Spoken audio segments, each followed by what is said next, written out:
Hello, friends, and happy Friday. Thank you for making it to the grand finale. Here we are. We're at the end, guys. We did it. We made it through the entire Bible study of going deeper with Him. For those of you who consistently chugged your way through this Bible study, I just want to say thank you. It means the world to me. I know there have been lots of obstacles to get us to this point. There have been distractions, there have been hurdles, but hey, we've made it. We made it here. And I just want to say thank you. Thank you for being here. Week 8, the printout is done. I'm just trying to get it to you. I'm having problems, and we know the source of those problems, the devil. Trying to get it uploaded, trying to get it sent out to you. But as far as devotions and as far as Bible lessons, this is it. This is the last one of our series, and I'm excited. I'm excited to be here. I'm excited for you. I'm excited that you made it on this journey with me, and I just want to say thank you. We will be taking a break. For those of you who weren't able to join in Monday night, we are going to take a break for the rest of the month, and we're going to regroup in August. But don't leave the Bible study group. Stay connected with the Bible study group, because we're going to start throwing out some ideas of our next Bible study. Because when we regroup in August, we're going to start back with a new, fresh Bible study. And I've been thinking of either one of Lisa Turkhurst or Priscilla Shire. So if you have any thoughts, if you have maybe a wish list or something of a Bible study you'd like to do, make sure you comment. Either text me if you're not part of the Facebook group, or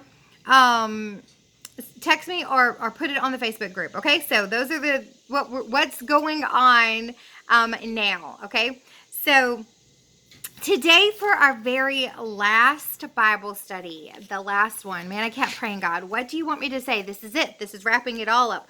What do you want me to say? Monday's Bible study was amazing. I wish every single one of you could have been a part of it. God really spoke and did just some wonderful things and gave us a great thought. The thought was, when the waves of life just set you back, what do you do when those waves continue to hit and hit and hit? And we just talked about that, and it was so good. And then yesterday, I've been praying about what I'm supposed to say, and that thought was still on my mind, fresh on my mind from Monday night, about the waves of life that hit you and just push you back, even though you're in the deep end. It feels like you're constantly being thrown back into the shallow end, and you get discouraged and you feel beat up. How are you supposed to mentally, physically, spiritually continue to go on? And what often happens is when those waves hit, when the trials of life just challenge us, unfortunately, what happens so often is we throw in the towel and we go back.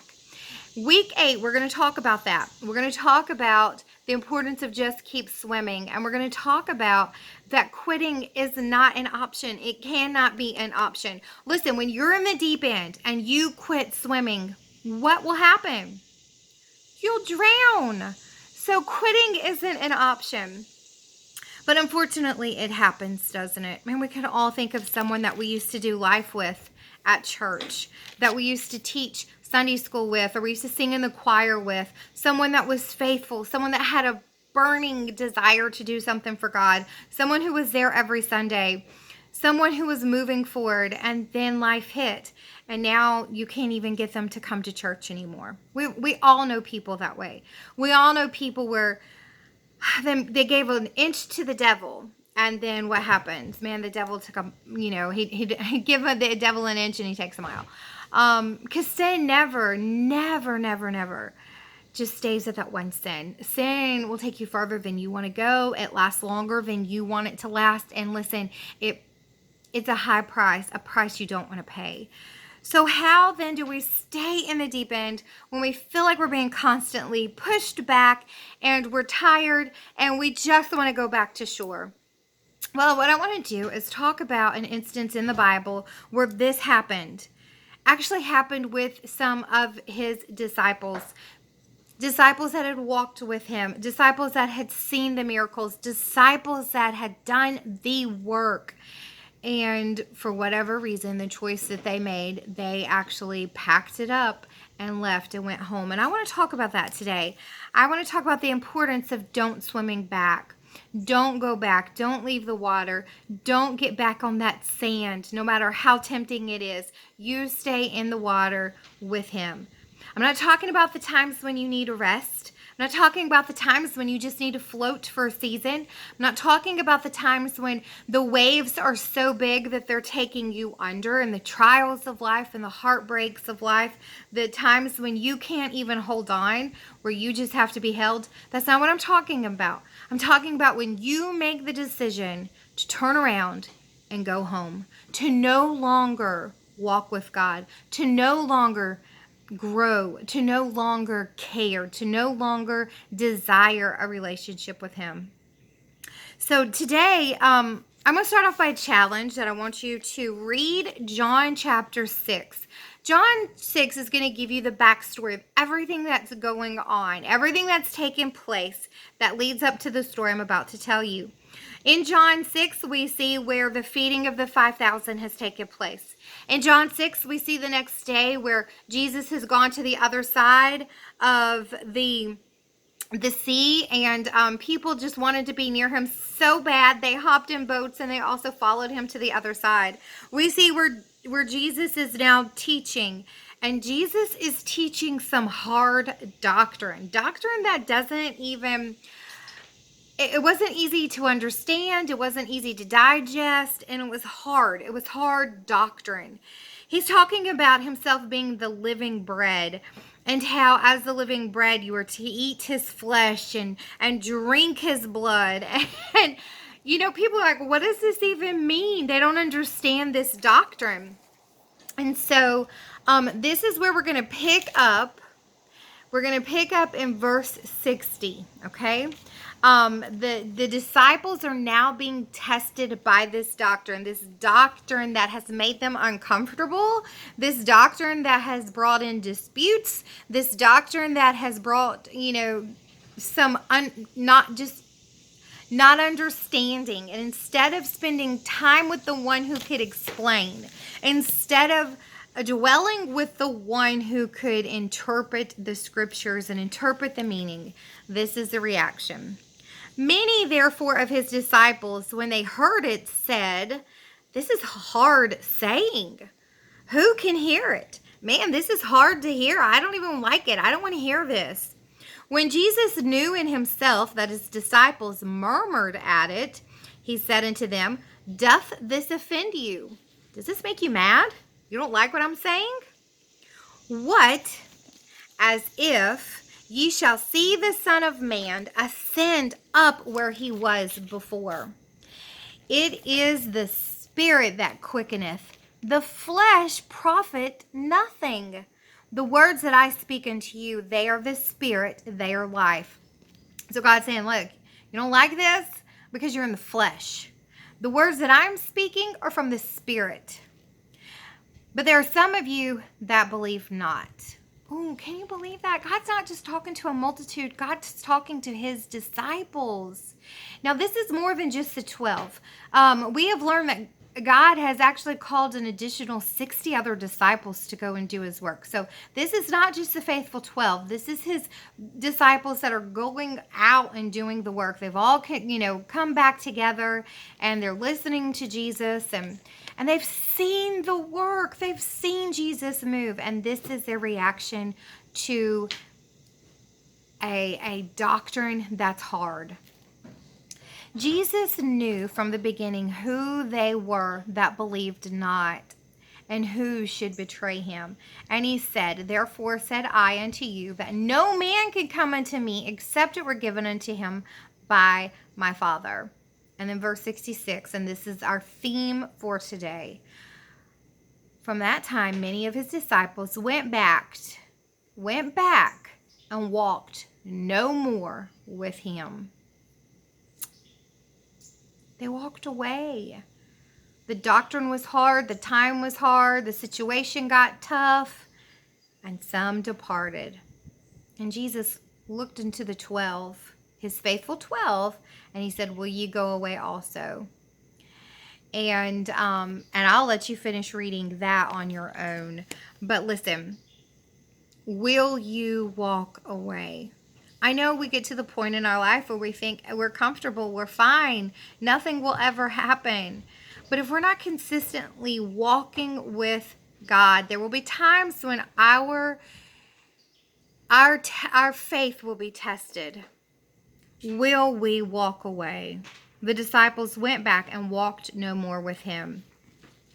You know, sometimes this happens because our faith is weak. Sometimes it happens because we don't truly believe what we are even following. Sometimes this happens because we were in the deep end to begin with just because it was fun, just because our friends were.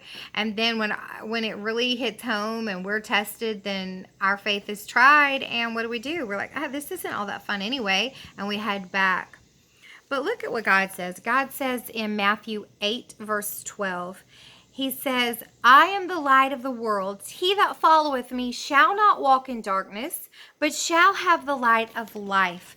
So God's saying, listen, if you follow me, you're not going to walk in darkness. You're going to walk in the light. Then it goes on to say in verse 31, he says, if ye continue in my word, then are ye my disciples indeed, and ye shall know the truth, of this truth shall make you free. So what was going on is the disciples were not accepting the truth. They didn't like this truth. But God says, if you're following me, you're walking in the light, then you're following my commandments. If you follow my commandments, then ye are my disciples indeed. If you know the truth will set you free. But yet, so often, we don't like the truth and we draw back. We don't like what's happening in our life. It's not easy. It's hard. It's become difficult. It's not fun anymore. And then we're like, you know what? We don't want to be a part of this anymore. You know, when God calls you to do a work, it starts off fun, doesn't it? Especially the planning. I love the planning, the goals, the dreams. I love that part of any new thing. But reality is, with that also comes hard work and disappointments and failures. And you have to keep going.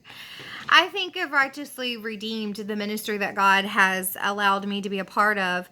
Man, it was exciting. And man, there's a lot of wonderful things that we see happen. But there are a lot of days that are not exciting. There are a lot of days that are not fun. When God calls you to do a new thing and there's a budget that doesn't exist that you have to come up with. And it's hard, and people depend on you, and you're scared, and you're thinking, God, what am I doing? Why am I doing this? No, you feel like the results aren't even worth it, and you want to head home. You want to just take it easy. But then you remember that God called you to do something, and he didn't call you to do it just when it's fun and when it's easy. He called you to do it even when it's hard. So what do you do when it's not easy anymore? What do you do when it's hard? What do you do when it's not fun? You keep going, or do you quit? Hebrews chapter 10. Let's look at Hebrews chapter 10, verse 35. Cast not away, therefore, your confidence, which hath a great recompense of reward. For ye have need of patience, that after ye have done the will of God, ye might receive the promise. For yet a little while, and he that shall come will come and will not tarry. Now the just shall live by faith. But if a man draw back, my soul shall have no pleasure in him. God's saying, listen, if I called you to do it, if I see you to it, I will see you through it. It just takes patience. You got to give me the time to do the work. See, I don't live on your time. I live on my time. And you got to give me the time to do the work. 2 Peter. Let's see what 2 Peter says. 2 Peter chapter 2. What does God say about drawing back or heading back home or leaving the work that he's called you to do? 2 Peter 2 Peter 2, verse 21. For it had been better for them not to have known the way of righteousness than after they have known it to turn from the holy commandment delivered unto them. God gives you a commandment. You start off. You say, I can't do this. It's hard. It's not what I expected. I think there was a mistake. God didn't really mean what he asked me to do. And you say, I can't do it. And you turn around and head home. And it says it would have been better for you to have never started on the way of righteousness than to have turned around and to leave. Today, what is it that God has called you to do? When we first started this 8-week Bible study, which turned into a little bit longer, but when we first started, we were excited. Man, it was new. You didn't dare miss a week. You were on top of every week. You came to the Bible study. You listened to the devotions. And then somewhere throughout the journey, it wasn't easy anymore. And you just quit. Beginning of the journey, God began to speak to your heart about drawing closer to him. Maybe you wanted to increase your Bible reading. Maybe you wanted to become a prayer warrior. Maybe you wanted to develop a love relationship with him. Maybe he was calling you to do something new and you wanted to start a new project, a new ministry. Maybe you wanted to just go in deeper with him personally. And somewhere throughout the journey, you realized it wasn't as easy as you thought it was going to be. It became hard. It was difficult. It meant work. It meant sacrifices. And it wasn't exciting anymore. And you've drawn back. Let me just say, if you're still in the water, don't take another step back. Stay in the water. Continue. Just keep swimming. One day at a time.